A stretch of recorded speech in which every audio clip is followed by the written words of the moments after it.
साथियों नमस्कार, मैं एडवोकेट प्रमोद कुमार एक बार फिर आपसे मुखातिब हूं लॉयर्स एनसीआर पर, जहां पर आपको मिलती है कानून की अलग अलग जानकारी। और मैं आपके बीच आता हूं जो मैट्रिमोनियल डिस्प्यूट है उसे लेकर, क्योंकि आजकल जो है 90 to 95% जो केस है वो फैब्रिकेटेड, फेरिवलस और कॉन्कॉक्टेड स्टोरी बनाकर, यानी झूठी कहानी को तैयार करके, झूठी कहानी को मैन्युफैक्चर करके, और आपकी वाइफ या वाइफ पक्ष की तरफ से जो लोग हैं वो आपके खिलाफ, यानी हस्बैंड के खिलाफ और हस्बैंड के फैमिली के खिलाफ फर्जी धाराओं के तहत केस कर देते हैं। और इसकी शुरुआत कैसे होती है? शुरुआत होती है डाउरी का डिमांड करने से। आप डाउरी का डिमांड नहीं करते। अब जिनकी शादी के 10 साल, 12 साल, 15 साल हो गए, वो क्या डाउरी का डिमांड करेंगे? वो क्या डाउरी के लिए प्रताड़ित करेंगे वाइफ को? क्या ऐसा पति प्रताड़ित करेगा? जिन्होंने अपने पत्नी के नाम प्रॉपर्टी परचेज किया है, जिन्होंने अपने ससुराल वालों को हमेशा नजदीक रखा, जिन्होंने पत्नी के लिए वो हर खुशी दी, और पता चलता है कि 3, 4, 5 सालों के बाद पत्नी का कहीं दूसरे के साथ कोई एडल्ट्री रिलेशन बन गया, पत्नी दूसरे के बहकावे में आ गई, आपने ट्रस्ट किया, पत्नी दूसरे के बहकावे में आ गई, और उसके बाद वो आपसे दूर होना चाहती हैं। और अमूमन ऐसा ही होता है। अब दूर होने के लिए कुछ ना कुछ तो कहानी चाहिए, कुछ ना कुछ मटेरियल चाहिए, कुछ ना कुछ कंटेंट चाहिए, तो कैसे होगा? तो यहां से लड़ाई, फाइट, ये सारी चीजें की शुरुआत होती है। कई बार जो लड़की की माँ होती है वो इसमें सपोर्ट कर देती हैं, लड़की के परिवार फादर सपोर्ट कर देते हैं, भाई सपोर्ट कर देते हैं, पर ज्यादातर लड़की की माँ बिगाड़ने में अहम भूमिका निभाती है। अब ऐसी परिस्थिति में ससुराल वाले आपके यहाँ आते हैं, हल्ला गामा करते हैं, लड़की को लेकर अपने पास चले जाते हैं, और वहां से 100, 200, 400, 500 किलोमीटर दूर जाकर के वो एक FIR कंप्लेन जो है वो थाने में दे देते हैं। थाने में कंप्लेन देने के बाद आपके पास नोटिस आता है कि आपकी वाइफ ने आपके खिलाफ परिवाद दायर किया है, कंप्लेन दिया है। आप वहां जाएंगे। कई बार तो थाने में जाने के बाद जो अपोजिट पार्टी है वो लड़ाई झगड़ा पर उतारू हो जाते हैं। कई बार वो बैड एलिमेंट को गैदर करके रखते हैं कि आप जैसे ही वहां थाने से निकलें, या कई बार वहीं पर ऐसा परिस्थिति पैदा कर दिया जाता है जिससे आप दोनों की लड़ाई हो जाए। कई बार पुलिस की सेटिंग होती है, पुलिस के साथ अपोजिट पार्टी का, और ऐसी परिस्थिति बनाई जाती है जिससे आप वहां पर जो है वो किसी तरीके से आपको डाउन कर दिया जाए, आपका हौसला तोड़ दिया जाए, आपको गाली गलौज किया जाए, आपके ऊपर हाथ उठाया जाए, आपकी बेइज्जती की जाए। ऐसा होता है कई बार आपके पेरेंट्स के साथ, आपके साथ जो लोग गए उनके साथ। और कुछ दिनों के बाद आपको एक नोटिस आता है, जी आपके खिलाफ ये सेक्शन में FIR हो गया। क्या क्या? तो आजकल एक ट्रेंड चला हुआ है, और वो ट्रेंड चला हुआ है 498A डाउरी के लिए प्रताड़ित करना, 506, 406 धमकाना, और जो आपका ज्वेलरी आर्टिकल है वो अपने पास रख लिया, मुझे धक्का मारकर बाहर निकाल दिया।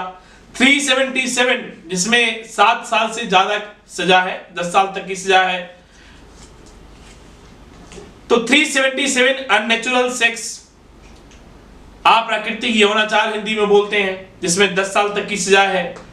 376 रेप किया आपने, अब हस्बैंड वाइफ का रेप किया, ये एस्टेब्लिश नहीं होता, लेकिन फिर भी पुलिस वाले 12वीं पास, 10वीं पास, उनको पता ही नहीं है कि किसमें क्या FIR लगानी है, क्या धारा लगानी है। उसके बाद 354 A, B, C, D तक लगा देते हैं। और ये क्यों लगाते हैं? अभी 354 में छेड़छाड़ करने का, मोलेस्टेशन करने का, और इसमें आपके जेठ को, आपके भाई को, आपके पिताजी को, आपके छोटे भाई को फंसाया जा सकता है, आपके और किसी रिश्तेदार को फंसाया जा सकता है। इसके बाद 34 आईपीसी, क्योंकि परिवार के सभी लोगों को इन्वॉल्व करना है तो 34 आईपीसी भी लगाया जाता है। कई बार 420, 120 भी, ये तमाम सेक्शन भी लगाए जाते हैं। और ऐसे एफआईआर में पुलिस इन्वॉल्व होती है अपोजिट पार्टी के साथ। अगर ये सारे सेक्शन लग रहे हैं तो 1001% गारंटी है कि पुलिस पैसा खाई है, पुलिस पैसा खाकर अपोजिट पार्टी के साथ मिलकर के ये सारे सेक्शन लगवाई है। और बाद में पुलिस आपको इसी पर 41A का नोटिस भेजकर आपके पूरे परिवार को थाने में बुलाकर एक दिन पर 12 घंटे 8 घंटे बैठाकर पूछताछ के नाम पर, काम कुछ नहीं है, एक दिन की पूछताछ भी काफी है, लेकिन वो कई बार बुलाएंगे। अब आपके पेरेंट्स अगर बाहर रहते, फॉर एग्जांपल मुंबई में रहते हैं, हरियाणा में, अगर दिल्ली में केस हुआ है और वो झारखंड में रहते हैं, राजस्थान में रहते हैं, अब वहां से आना पूरे परिवार को, खासकर अब माता पिता वृद्ध हो जाते हैं, उनको बुलाना, फिर उनको रखना, उनको भेजना, ताकि आप, एक ही मकसद होता है कि जो लड़की पक्ष है वो आपके परिवार को हैरास करे, परेशान करे, प्रताड़ित करे। और पुलिस जो है इन्वॉल्व होती है इस पूरे मामलों में, क्योंकि पुलिस पैसा खाई हुई होती है। अदरवाइज अगर विवेचना अधिकारी यानी जो जांच अधिकारी है, जो केस का इन्वेस्टिगेटिंग ऑफिसर, आईओ जिसे आप बोलते हैं, अगर ये सही हो, ईमानदार हो, तो 90% केस तो यही सॉल्व हो जाता है। क्योंकि अब अगर आपकी वाइफ 3 साल 4 साल से अलग रह रही है तो फिर 498 वैसे एस्टेब्लिश नहीं होता, बाकी कोई आईपीसी एस्टेब्लिश नहीं होता, क्योंकि लॉ ऑफ लिमिटेशन उसके बियॉन्ड जाता है। लेकिन वो तत्कालिक घटना दिखा करके अब इसकी कोई जांच आयोग करता नहीं है, कोई पुलिस अधिकारी इसकी जांच नहीं करती। तो ऐसी परिस्थिति में आपसे पैसे का डिमांड किया जाता है नाम हटाने के लिए। ऐसी परिस्थिति में आपसे पैसे का डिमांड किया जाता है सेक्शन को हटाने के लिए, जो कि हटाना ही है, हटाना है, लेकिन फिर भी वो नहीं हटाते हैं। और अगर आप पैसा नहीं देते हैं तो ये तमाम सेक्शन एज इट इज, बिना किसी जांच का, जो लड़की पक्ष ने कहा उसी को सच मानकर, और आपने जो कहा उसकी बात तो सुनी नहीं जाती, बल्कि आप जो डॉक्यूमेंट्स देंगे वो लगाएगा भी नहीं चार्जशीट में पुलिस, वो लगा करके चार्जशीट फाइल कर दिया जाता है। अब आप परेशान होते रहिए, हाई कोर्ट जाइए, सुप्रीम कोर्ट जाइए, वहां तो सुना जाएगा, लेकिन वहां भी चांसेस कम होते हैं। क्वेश्चन के लिए आप दौड़ते रहिए।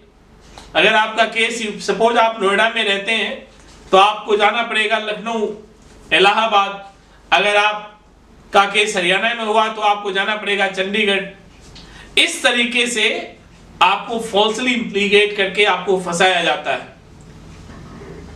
तो दोस्तों, अब मैं आ रहा हूं इसके कंक्लूजन पे कि अगर ऐसा कुछ भी हुआ है तो सबसे पहला काम उस आईओ के खिलाफ कंप्लेन करिए, आईओ के खिलाफ कंप्लेन करिए। आईओ को रिश्वत के किसी केस में फंसाना पड़ेगा आपको, और आप अपनी केस को क्वेश्चन कराइए। आपके पास सारे सबूत हैं, सारे प्रूफ्स हैं, निश्चित रूप से आपको हाई कोर्ट में रिमेडी, आपको इस केस में रिलीफ मिल जाएगा। वहां नहीं मिला, सुप्रीम कोर्ट में मिल जाएगा, लेकिन आपको हारना नहीं है। आखिरी स्टेज तक लड़ना। ज्यादा से ज्यादा क्या होगा, केस लड़ेंगे, इससे ज्यादा क्या होगा। फैमिली के लोगों के लिए आप एग्जम्पशन ले सकते हैं, फिर ट्रायल में हमेशा आने की जरूरत नहीं है। फैमिली के लोगों को 1-2 बार आप आना पड़ेगा। और जैसे ही ये ट्रायल शुरू हो जाए, चार्जशीट फाइल हो जाए, या केस चार्जशीट में कोई सेक्शन हटा दिया गया हो तो, और नहीं हटाया गया हो तो, अगर क्वेश्चन हो जाता है तो दोनों ही केस में आपको अपने ससुराल वालों पर 4-5 तो केस करने ही हैं, लेकिन कब? चार्जशीट के बाद, और या फिर जो एफआईआर है क्वेश होने के बाद, या फिर अगर एफआईआर से कुछ लोगों का नाम हटा दिया गया है तब 4-5 केस आपको करने हैं। वो आपके जो लोकल जो लॉयर हैं, जो आपके केस को देख रहे हैं, उनसे आप संपर्क करिए। डेफेमेशन का केस आपको करना है। अगर कोई गलत कहानी स्टोरी बना करके अगर केस किया गया है, 340 सीआरपीसी का भी केस करना है आपको। इसके अलावा आयोग के खिलाफ भी कंप्लेंट करना है। मैं अगले वीडियो में बताऊंगा कि कैसे करना है, किसके खिलाफ करना है। लेकिन अगर ऐसा कोई भी केस आप लोग लड़ रहे हैं तो कमेंट बॉक्स में लिखें, केस नंबर लिखें, व्हाट्सएप पे आप एफआईआर की कॉपी भेजें और अपने केस का जो ब्रीफिंग है वो जरूर भेजें, ताकि मैं आपको बता सकूं कि इस किस केस में, क्योंकि हर लोगों का अलग अलग सिनेरियो होता है, अलग अलग सर्कमस्टेंसेस होता है, अलग अलग सेक्शन होते हैं।